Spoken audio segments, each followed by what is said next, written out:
Dan untuk menganalisa mengapa kemudian serangan ini terjadi secara terus-menerus serta berulang, sudah bersama kami pengamat dan analis isu Timur Tengah Universitas Indonesia, Yon Mahmudi. Selamat malam, Pak Yon, apa kabar? Selamat malam, baik, terima kasih. Baik, Pak Yon, langsung saja, kenapa kemudian serangan ini terus-menerus berulang dan apakah ini kemudian menjadi semacam sinyal begitu gagalnya dari upaya mereda ketegangan, mengingat Israel, Palestina ini sempat bertemu di Mesir Maret lalu, Pak? Ya, saya kira upaya untuk menjalankan perdamaian memang mendapatkan tantangan yang sangat berat ya. Beberapa berita terakhir ini kan bagaimana ada upaya-upaya provokasi ya dari Israel, seperti pernyataan dari salah satu menteri di Israel yang mengatakan bahwa Palestina tidak ada. Kemudian juga berbagai kebijakan dan juga upaya-upaya yang dilakukan untuk melakukan represi intimidasi terhadap rakyat Palestina yang ada di daerah pendudukan, dan yang terakhir kemarin kan juga penyerangan ke masjid. Nah, nampaknya upaya-upaya itu saya lihat sebagai suatu tindakan provokasi agar mendapatkan balasan ya dari sayap militer, baik dari kelompok Hamas yang ada di Gaza maupun juga beberapa kelompok militer, sayap militer yang ada di Lebanon. Dan itu terjadi karena biar bagaimanapun Al-Aqsa itu adalah disebut sebagai red line ya, batas merah yang tidak boleh dilanggar.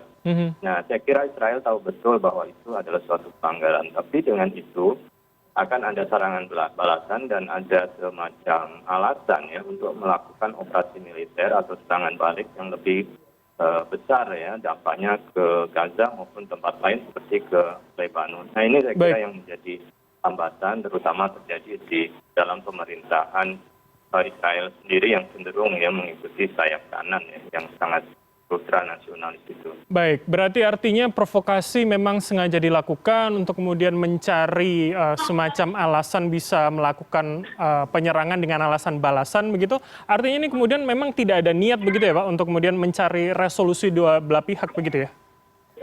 Ya, karena kan sengaja bahwa tidak ada upaya ya untuk kemudian menjalankan suatu kebijakan yang itu mengarah kepada perdamaian. Dan itu disengaja saya kira.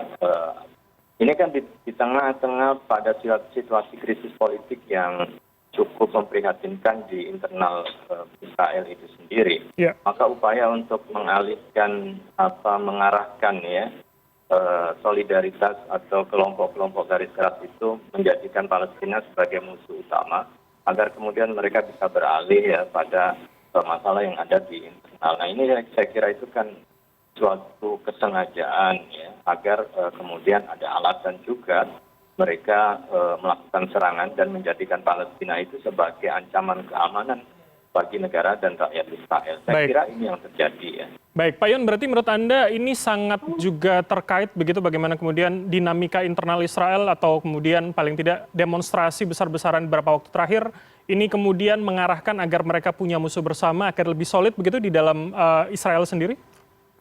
Ya, Israel memang mendapatkan tantangan yang besar ya dari rakyat Israel itu sendiri yang beberapa dekade terakhir ini kan banyak menunjukkan dari rakyat mereka yang sudah capek, sudah bosan ya dengan ancaman-ancaman keamanan dan mereka ingin hidup damai. Nah, perubahan pemerintahan sebelumnya yang Perdana Menteri ketika belum beralih kepada Netanyahu waktu dipimpin oleh Yair Lapid itu kan di dalam pidato di Dewan Keamanan menunjukkan niat untuk kemudian bisa melakukan rekonsiliasi karena mereka sudah capek dengan berbagai macam aksi-aksi yang mengganggu ya hubungan mereka dengan Palestina dan hubungan Israel dan Palestina itu. Tapi kan pemerintahan ini tidak bertahan lama. Kemudian digantikan oleh Netanyahu yang kita tahu bahwa track record-nya memang cenderung represif dan menjadikan Palestina sebagai musuh daripada dibanding untuk membawa kepada semacam rekonsiliasi untuk membawa pada perdamaian yang lebih permanen. Baik. Oke. Saya kembali coba ke bulan September 2022, PM Israel kala itu menyatakan di sidang PBB membuka ruang rekonsiliasi bagi kedua belah pihak. Tapi kemudian pada akhir tahun berubah kembali pada Netanyahu yang kita tahu track recordnya cukup panjang bagaimana kemudian mengagresi Palestina. Apakah menurut Anda artinya harapan soal rekonsiliasi menjadi semacam lip service terus-menerus untuk setiap PN yang menjabat begitu, Pak Yon? Iya, selama kemudian pemerintahannya tidak berubah ya, kelompok-kelompok garis keras, religius ultranasionalis di Israel itu yang berkuasa, maka kecenderungan untuk melakukan rekonsiliasi akan tertutup. Karena kan mereka berbasiskan kepada keyakinan ideologi ya, bahwa yang itu dikatakan bahwa Palestina itu tidak ada, Israel itu adalah sebagai negara besar yang menguasai semua wilayah pendudukan saat ini. Padahal PBB sendiri kan menyatakan bahwa wilayah yang sekarang menjadi seperti wilayah Yerusalem, wilayah tepi barat dan Gaza itu kan daerah pendudukan yang tidak boleh sebenarnya diubah. Tetapi kan realitasnya bahwa perubahan kebijakan-kebijakan yang kemudian semakin menganeksasi, menguasai wilayah itu kan terus-menerus terjadi. Dan tidak ada tindakan yang serius seperti, ini kan seperti ada privilege, nih, ada semacam keistimewaan bagi Israel untuk melakukan apa saja, sementara dunia internasional tidak bisa melakukan tindakan yang lebih keras dan tegas kepada Israel.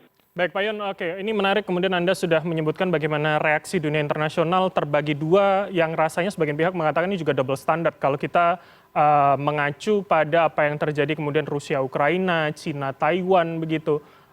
Bagaimana akhirnya kita bisa berharap rekonsiliasi ini bisa terbentuk namun kedua kutub atau dukungan dari mancanegara dari dunia luar ini masih sama-sama kuat atau bahkan dominan lebih kuat membela Israel begitu? Ya, memang dominasinya bahwa biar bagaimanapun Israel selalu dibela oleh Amerika dan beberapa negara Uni Eropa. Tapi kan tentu ada juga ya beberapa negara yang lain, terutama yang berbasis kepada negara-negara yang anti terhadap imperialisme, ya, seperti China, Rusia, dan negara Asia yang cenderung bahwa persoalan pendudukan ini tidak bisa dibiarkan terus-menerus terjadi dan tidak bisa kemudian selalu ada kebijakan untuk melindungi apapun kebijakan dan sikap dan juga tindakan-tindakan Israel untuk terus-menerus dilakukan. Nah, saya kira perubahan-perubahan itu menjadi penting dari dunia internasional yang mulai concern ya terhadap apa yang terjadi di Palestina. Nah, peristiwa terakhir saya kira ketika serangan ke Masjid Aqsa nampak kemudian ada semacam keseragaman mengecam.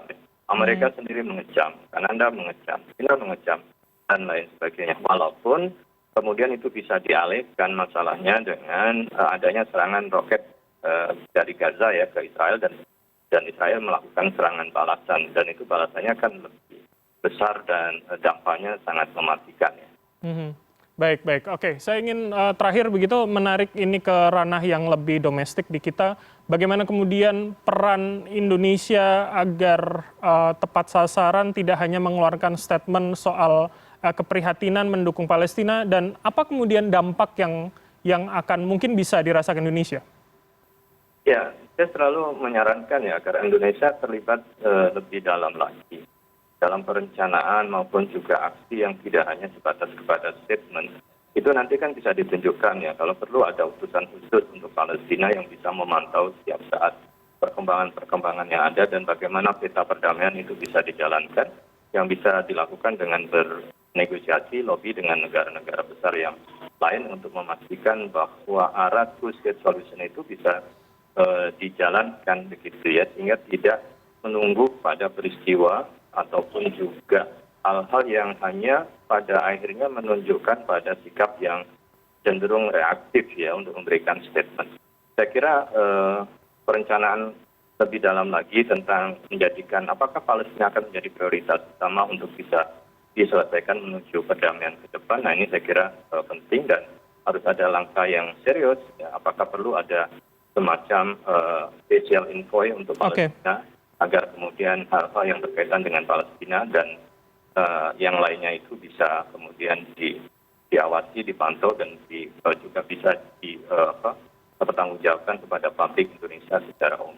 Saya kira begitu ya. Oke, artinya terakhir Pak, kalau begitu Bagaimana kemudian menurut Anda potensi kekuatan Indonesia di tengah daya tawar Indonesia dengan pihak-pihak terkait atau para pendukung dari kedua belah pihak, yaitu Israel dan juga Palestina? Saya kira kita memiliki posisi yang penting sebagai negara yang representasi umat Islam terbesar di dunia yang anti terhadap penjajahan. Maka hal ini tentu akan menjadi perhatian dunia. Israel sendiri kan berkali-kali menginginkan adanya normalisasi Israel dengan Indonesia, tapi kan ini bukan suatu hal yang penting untuk dibicarakan. Yang paling menjadi prioritas adalah bagaimana kemudian Palestina bisa menjadi negara yang berdaulat, kemudian antara Israel dan Palestina bisa hidup berdampingan, koeksisten untuk membangun perdamaian ke depan. Saya kira begitu ya yang harus juga kita prioritaskan. Oke, baik. Harapannya tentu serangan segera mereda dan resolusi kedua belah pihak segera tercapai, ini baik dukungan dari semua pihak termasuk Indonesia. Terima kasih atas waktu Anda Pak Yon Mahmudi, pengamat dan analis isu Timur Tengah Universitas Indonesia telah bergabung sama kami. Selamat malam, sehat selalu Pak Yon. Selamat malam. Assalamualaikum.